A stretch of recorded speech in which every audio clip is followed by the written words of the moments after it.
Hello, I'm Sara. I'm from Italy originally. I live in Berlin since 14 years now, and I very classically during the pandemics started learning meditation first and hatha yoga then from Isha online. And I had my inner engineering online in 2020.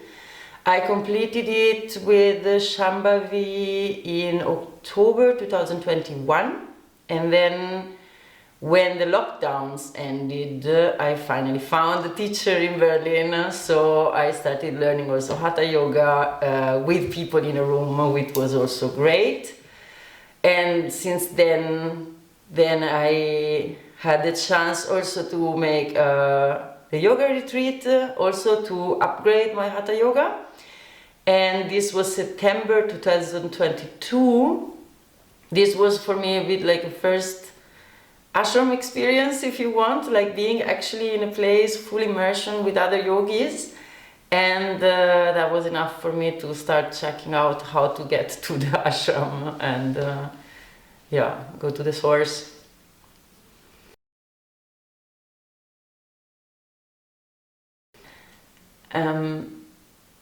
I was in India for 2 months and a half, and my last month was in the ashram.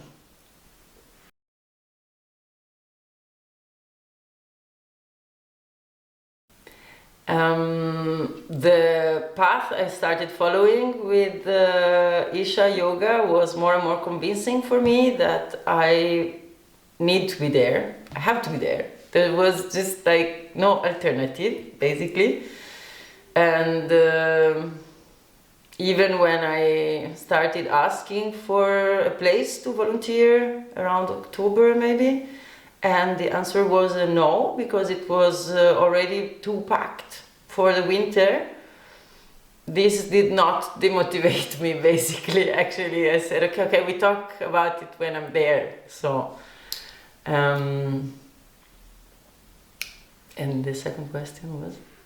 What was your expectation? I tried to go without expectations. For me, it was also first contact with India, which is a place that's calling me since a while, somehow, like Isha and me going there were overlapping as a call in my life, somehow. And I arrived so ignorant, on purpose, but I didn't buy a guide. I just basically just went around to people who had been to India and asked, tell me something about what would you have as a story or advice or so. Funnily enough, everybody was basically warning me against some worry that I should have, and I realized that a couple of days before leaving I went also to the pharmacy to buy like the basics for whatever could happen about these incredible sicknesses or whatever I could get, and I realized how that charged me with fears and negative energies. I was super stressed when I was almost leaving, preparing, the sublet for 2 months and a half because I was leaving my apartment, so many other things in order to be able to come back, basically. And I was really stressed and kind of charged with all these worries that I had made the mistake to ask around people, tell me what's India. And the last half an hour of my flight, we started landing on Delhi, and I started feeling sick. And I started feeling fever, and I landed with 39 degrees of fever. And luckily, through these interviews, mini interviews that I had made to my friends, I had gotten also some contacts. And somebody, for example, had warned me, you arrive, everybody's gonna come to you and ask you, do you want a tuk-tuk, where do you want to go? And so So I skipped this because somebody was waiting for me at the airport. But they really took me with the spoon and he brought me to his mother, and his mother cured me. For 5 days I was just pouring out everything. And after 5 days of sickness, I thought, done. All the sicknesses I could have, I got it, and I can start. So I didn't even have the beginning of the travel to have expectations or things. I was basically trying to survive this fever in the house of people I didn't know, trying to go to the opposite side of India, because when they told me, no, we don't have space in the ashram, I thought, okay, it's a big continent, I want to be there. I start from the north and I travel south. And I will have a clue on how it works to get in the ashram through the travel, basically. This was my plan. Yeah, and I started with sickness, so I didn't have any brain to plan anything and so, and then, yeah, from then on, it was very good. From the fact that I was just taken and brought to a bed where I could be sick somehow, yeah.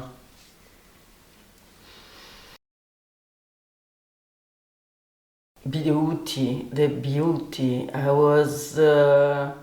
I'm especially touched by aesthetics in my life, and my eyes were like eating candies. I was like in a sugar rush of beauty from the eyes. So I'm an architect, and just seeing the door with this huge cobra snake and pouring flowers, and I've never seen an architecture like this.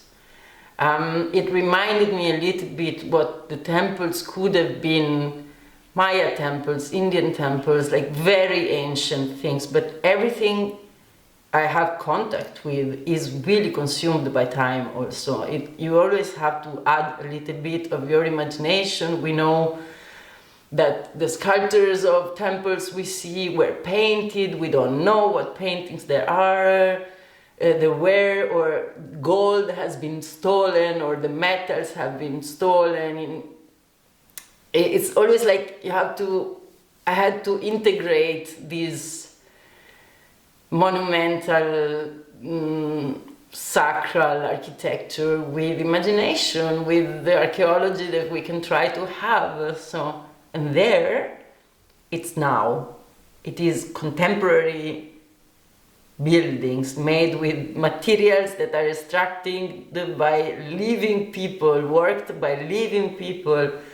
Later I came to know also that it's all volunteers, also that it's basically people like me that said, yes, I help you building. And this just started making me happy, to think, can I also come here and help build this? So it was incredible, like the amount of beauty and of authenticity also. It's real materials. There is, for me, instinctively I have a problem with plastic. I have like a miscomfort somehow with plastic, and I found it also there. Like, no plastic in the Dhyana Linga, no plastic in the temple. So I was also trying to take care a little bit of this to help with this, because I found it amazing. The stone is really thick stone, working here as an architect. Basically, if we want to do something with stone, we do it with concrete and the last 5 millimeters of stone facade, because materials are getting scarce in Europe. The mountains where they extract the marmor are protected now, otherwise the mountain is going to disappear. And this abundance of material there, like black marmor, white marmor, copper, messing is brass. It was very authentic. The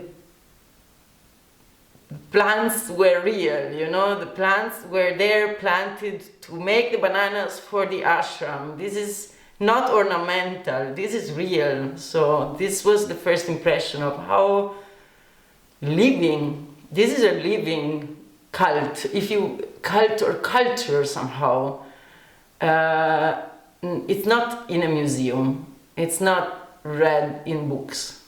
Was actually one-to-one life around me. So this was the first impression somehow.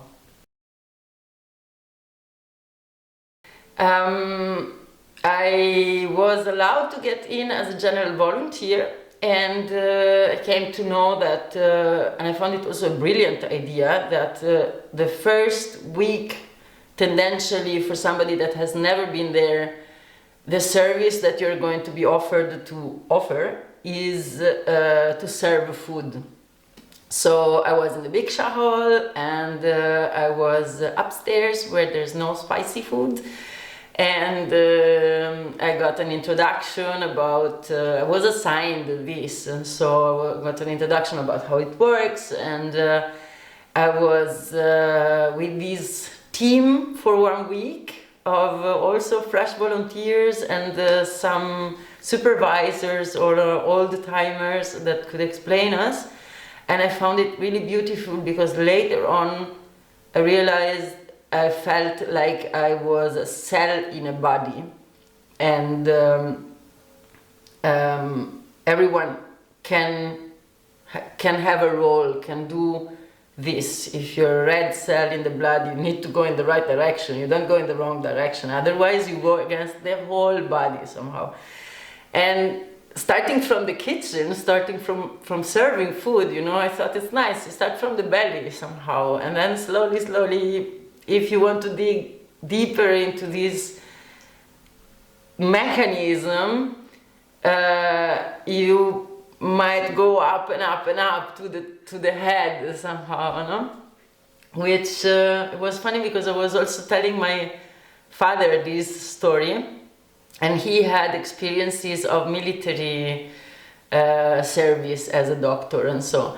And he was telling me that the first thing they told them was like, who has the best marks in the Academy of Medicine, and so they took the people with the best marks and they put them to clean the toilets. So I thought, that's so nice from some guru, that it doesn't make you start from that part of the body, you start from the belly and you go up somehow. Yeah, so 1 week like this.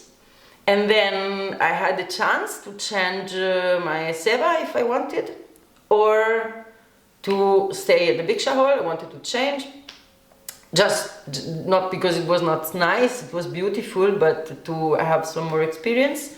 So they told me they needed help in Dhyana Linga. And then I helped for 3 days in Dhyana Linga, and this was incredibly beautiful. The atmosphere and the white clothing and what we had to do also just help the people in the Dhyana Linga was really nice. At a certain point I was assigned to shush the children inside. So this was a funny relationship with these kids that, I mean, they are already, I had the feeling like kids are already where we all are trying to go with yoga, meditation, you know. But their parents need to bring the children somehow there. And the silence is difficult. So this was a very hard task to try to, because I was trying to take contact with the child, not tell the mother, tell your child to shush, because otherwise she's talking. So I was looking in the eyes of the children and smiling and shut up and listen and so. And when it didn't work, I had to talk to the mother and say, I'm sorry, you need to go, because it doesn't work if it's not silence. So this was a bit hard somehow. But I did it, and I tried to not overdo it, and the moms there were gorgeous, somehow helping and saying, yeah, it's okay, or taking over if it was too messy and I was not listened to. Always, I was always feeling so safe also in these tasks, so that whatever I had never done somehow was always very safe. I was always feeling like this is for you, No, you can try this, and if it doesn't work, you have somebody to talk to. You can do something else, and so like it was very, very relaxing way to have somehow important responsibilities also, because after these 3 days, I was starting to meet a little bit the people there. Also, this week in the Diksha hall, I was asking questions and trying to come out a little bit from the ignorance that I had tried to keep, so that I come super ignorant. But now I was there, I wanted to know. And many people, surprisingly many people, suggested me to have a try at Devi Seva. And I was lucky, it was starting just after these 3 days of Dhanalinga service, Seva. And so I applied for the Devi Seva.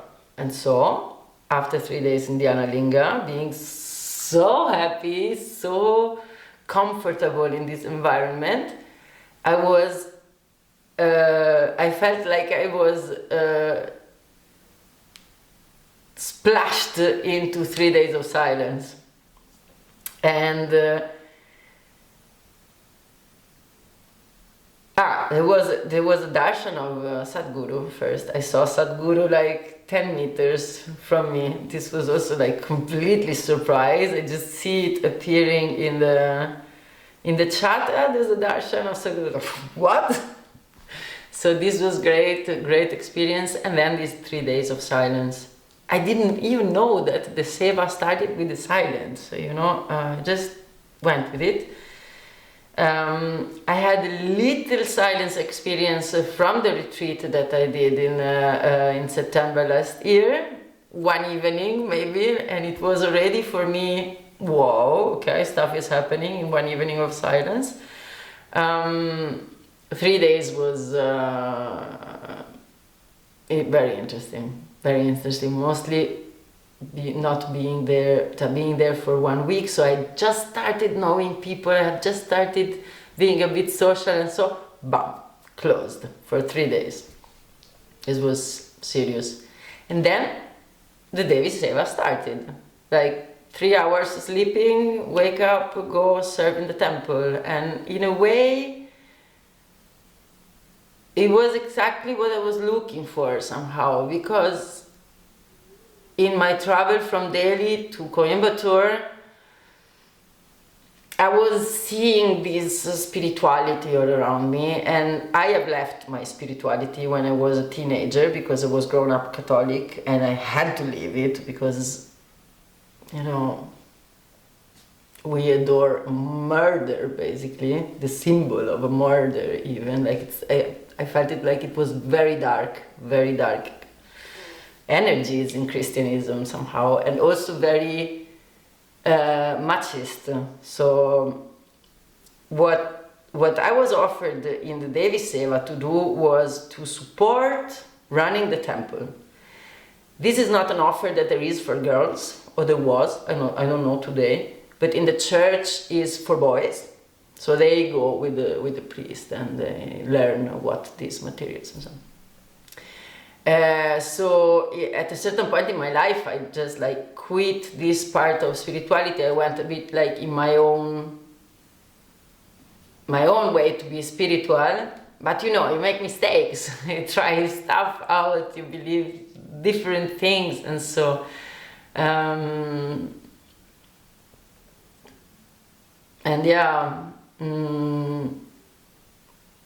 Doing this, like not even being explained what to do, just throwing in cold water, like do this, how, what, like hot ghee with candles, but you don't have to drip it on the floor, and this is not allowed, but this is allowed, you have to do it like this. That it was so complex things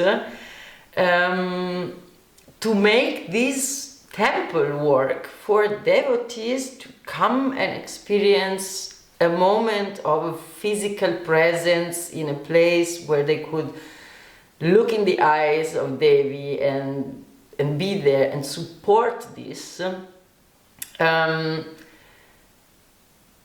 made me realize that first of all, the religion that I was grown up with, it must come from there, because the ritual is kind of very similar, apart for the predication that there is in the Christian church, that's telling you what to do and what is a sin and what you should not do and how to be more like Jesus. This was not there, no? There was, though, all the rest of the ritual.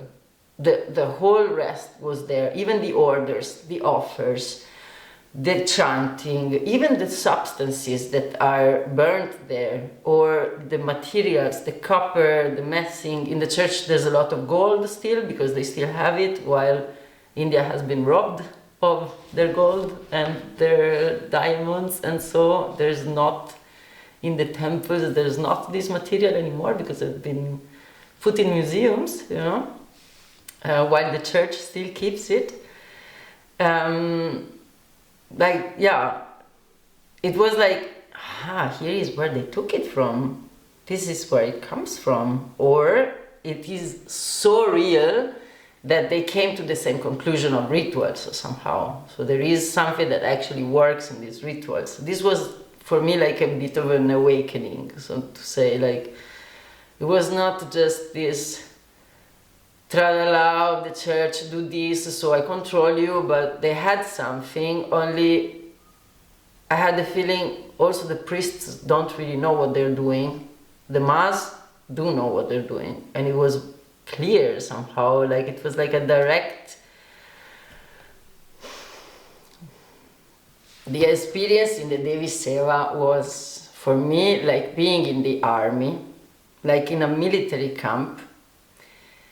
But the narrative is not outside. There is war, there are enemies who need to die, and you need to become a killing machine at command. That's war, that's military. The narrative is the world needs mothers. You become a mother of the world here willingly and consciously. But the level of discipline, the level of crazy tasks, like, you know, they have in the military this cliche of cleaning the bathrooms with a toothbrush or so, like these kind of tasks, you know, like illogical, but then metaphorically so important in a way.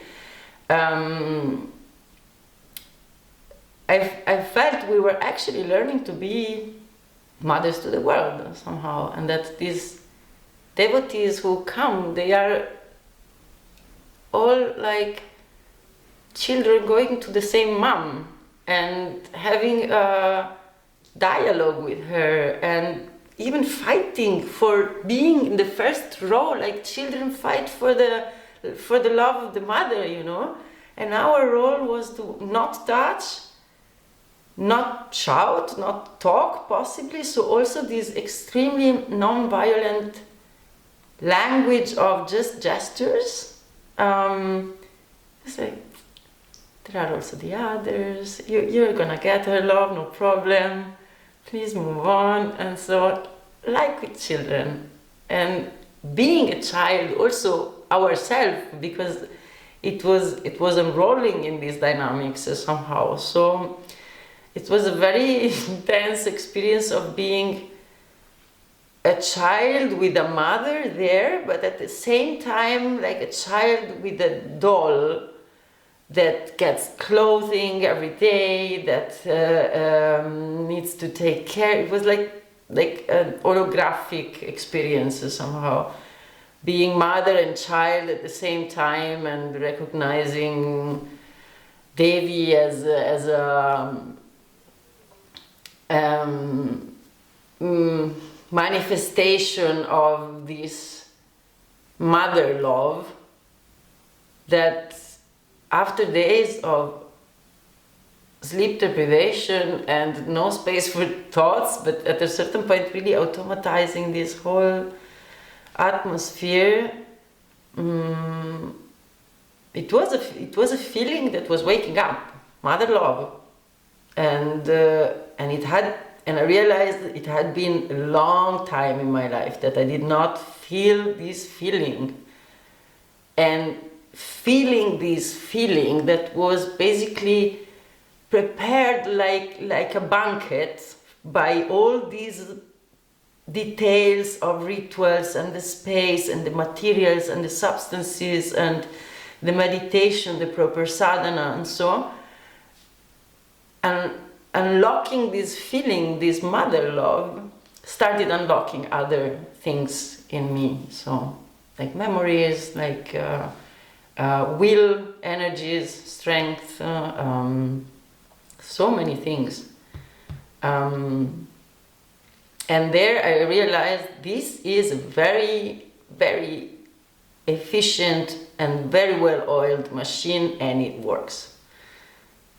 So, yeah, I understood what it means for when, or I think I understood, I don't know. When Sadhguru says it's living, it's a living thing.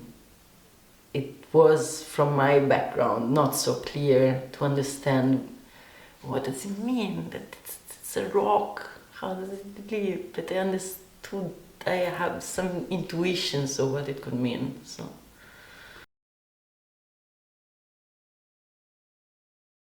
Yes, this was also a very precious opportunity because it was not possible to sleep long. At 5, Sadhguru starts chanting in your ears, so you have to wake up.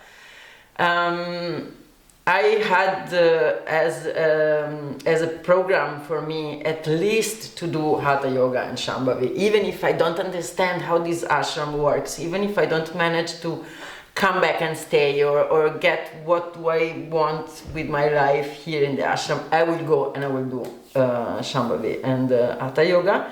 And it started extremely well. I was awakening without big problems. I was awakening around 3:30, and I was at 5:30 for Guru Puja, always ready. And so there was this appointment to run to, basically, because at 5:30 the door closes for Guru Puja. Sometimes I got 2 minutes late and I had to listen to the song from outside and wait that they open the door. So after this there was 20 minutes of mantra, also very powerful, very beautiful, and then 2 hours for the praxis. Also during my first week, before any shift of volunteering, there was this time for the personal practice, and then I could go to serve. So I started very well, and I have to say the last week, the last week was good again, but the week in between of the Devi Seva, there was this transformation thing in me happening with no sleep and my feet hurting so much and so many emotions and so many haha moments, and so that the sadhana went a little bit down, but I kept at least Shambhavi every day. And then the last week I was also happy that it was like, okay, I'm after the peak. My feet hurt, but it was not a problem anymore, and my cravings for chocolate were passing by, instead of just like maybe just buying something and having a candy or so. Like I felt something had changed somehow. I was like stronger, a bit more relaxed about all this. Oh my God, I'm gonna die here. And I ended at least with 3 days again with my whole asanas of hatha yoga, and even twice a day Shambhavi managed. So yeah, it was extremely intense. And then the day after that the seva finished, I left. It was like getting into a washing machine and getting out. Wow.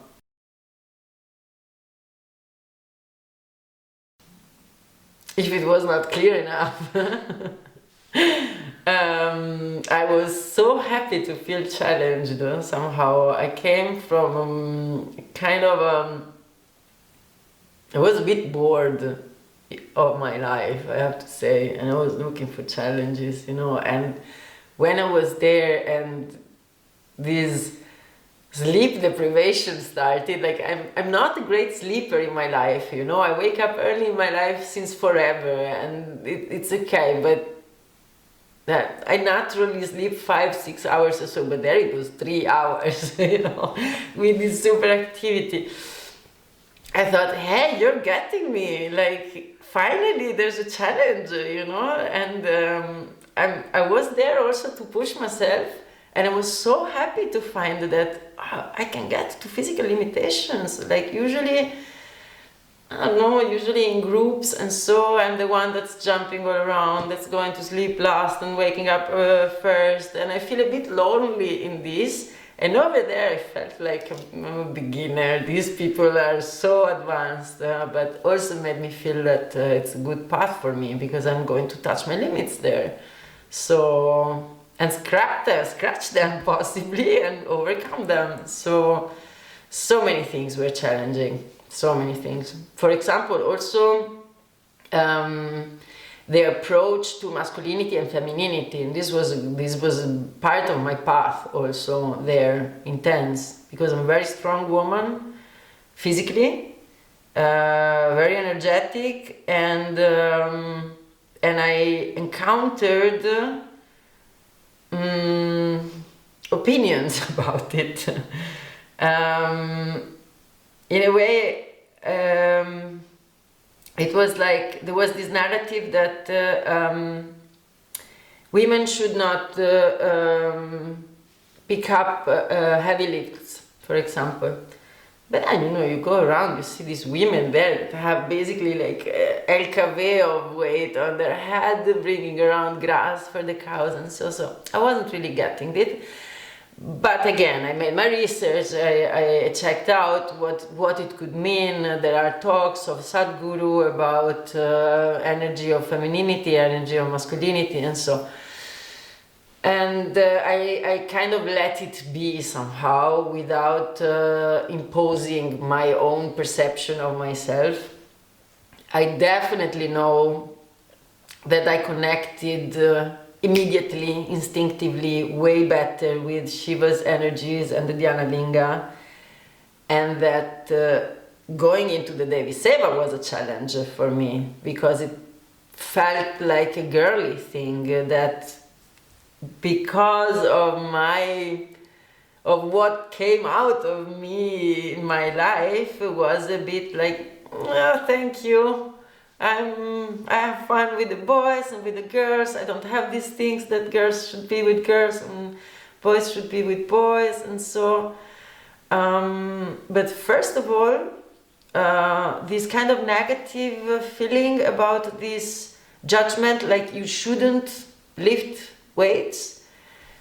When I went to the Devi Seva, where the guys had, like, there was this group of Annas, and then they were training a group of Akas for 3 weeks, and then we were training a group of Annas for 3 weeks, and so on. So they came from an education of women telling them how to run the temple, telling it to women, but they were a group of men. First of all, it was like I was a bit uncomfortable with this. I didn't want to call it sexism, you know, but it was kind of like you there with their, like a limitation somehow that I didn't like. But first of all, these guys welcomed my strength, like, wow, okay, you want to climb up? Okay, you want to do this? You want to do that? And they welcomed it. And I thought, there's something here in these people from the Devi Seva. Maybe they had some other explanation of what is right or what is wrong or so. And so this was also very interesting to understand how important this approach to feminine energies as super powerful was, actually, also for men, also in the ashram. So like it look, I had done this 3 days of linga seva, and it was like being in the belly of the mom. Everything super tender, super nice, like a spoiled child to be taken care of.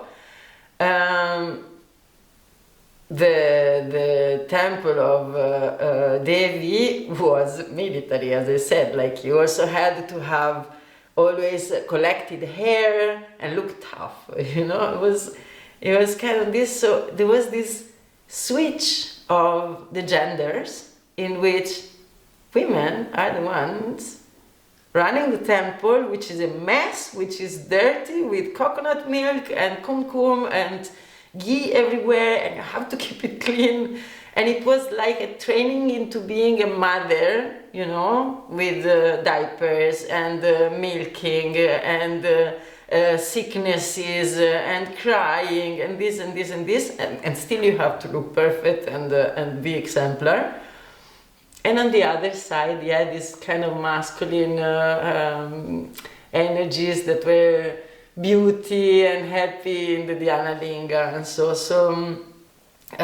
it in a way, what was making me feel uncomfortable, like, oh, here there is the sexism. For example, women cannot go to the mountains there, no? This was corroding me inside. I had a day of so bad vibes, like, how dare you, why, you don't know me, I'm not one of the normal women, I can do this, what are you talking about? And so but also I had to accept this, and it took some kind of a place in my mind also afterwards, but I accepted this uncomfort, and in the end I realized what Devi represents. It's really what the kind of woman I would like to be considered like, because I notice people tell me, oh, you're strong like a man, and the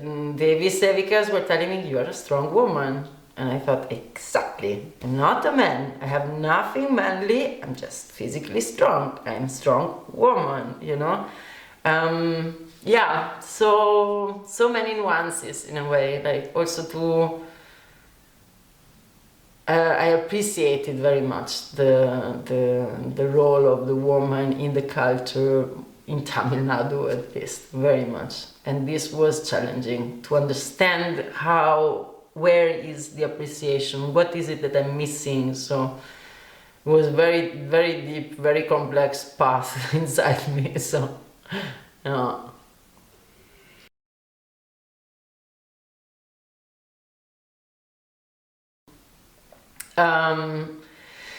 Now, for example, I'm ready to do any job that's pouring money on me so that I can go back as soon as possible, while before I had this anxiety of having to demonstrate that my years of studies and that my career is going somewhere. And so in this moment I realized that whatever I've done is going to be useful on my path, but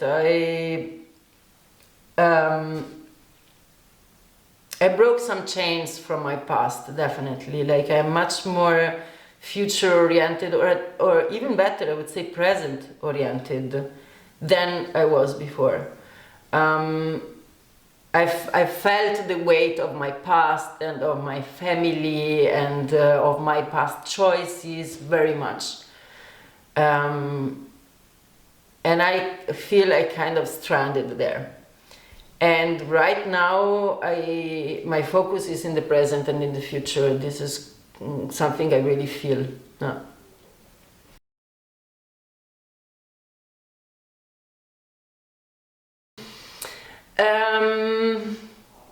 I was really grateful that I was accepted there. It was such a blessing, because I was surrounded by people that were being rejected. They were being told, I'm sorry, if we wrote you that there's no space, it's because there's no space. But I arrived there, I waited the whole day, I just sat there and I told them, here's my document I wrote some time ago that I'm coming, I'm here, what do we do? So, and they gave me an interview and I got in, but I was really lucky. Like, I don't know, my story convinced them. I was so honest. If I have no alternative. Next time, I would like also to support more the whole system. If they say there's no space, it's because there's no space. Right now I was really like, yes, but please, I have no alternative. So I would definitely take more time to plan and ask and book a spot, so to say. And probably I might want also to plan a little bit more my advancement with the programs and so on, to check out what is there, how I can improve, and go like into my practices to learn more. This was also my objective there, but I also realized that I needed to understand where I was first. So I was really giving in whatever happened. I really want to learn Sunya. I really want to have more. I would like Arganamanda, so to have an exchangeable practice with hatha yoga, and so I would plan a little bit more. So just to go more targeted on what I can take. So yeah. I gave it all, I took it all this time, yeah.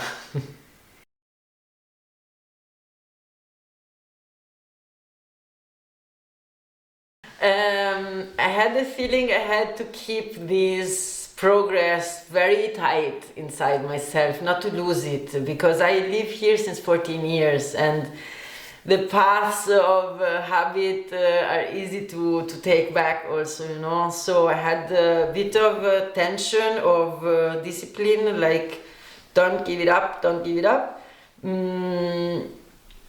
But definitely I am noticing also how the energies that I'm bringing back are changing my approach to the life here. So maybe before I felt a little bit overwhelmed by Berlin, but right now I feel I am on control here, that this is a good platform somehow. I'm more conscious that I chose it, and that I'm just more conscious of where I am, so there's way less victimism or desperation or suffering or fear or wasting time somehow, and yeah, it's just easier to structure my day because I know where I'm going also somehow, a little bit more, or not where, but how at least, yeah. Thank you very much for this interview and all the best for your path. Thank you so much. Thank you, Dania.